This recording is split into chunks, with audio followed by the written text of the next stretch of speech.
Welcome to a TBN News Update. I'm Eric Stackelbeck. For the latest on the Israel-Hamas war, we now go to TBN's own Yair Pinto on the ground in Israel. More than once, we encountered schools where Hamas terrorists are hiding. The enemy is determined and tries to follow the soldiers, us, everywhere we go. We encounter squads that try to strike from underground tunnels. The assault takes a few seconds as a terrorist pops out, fires an RPG, then hides back in.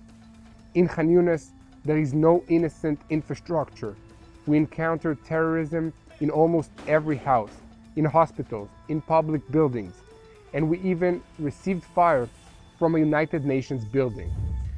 Stay tuned to TBN for continuing coverage of the Israel-Hamas war and all the latest news that matters to you.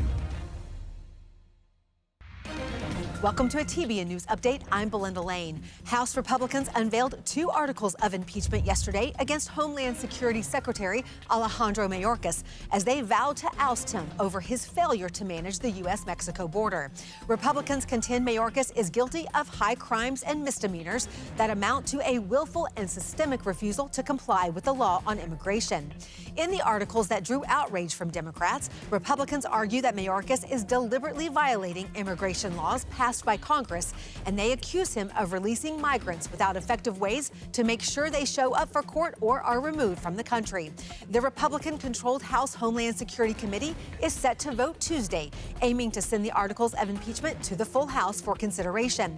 The Senate would hold a trial, and a 2/3 vote is required for conviction, an unlikely outcome in the Democratic-run Senate. Stay tuned to TBN for all the latest news that matters to you.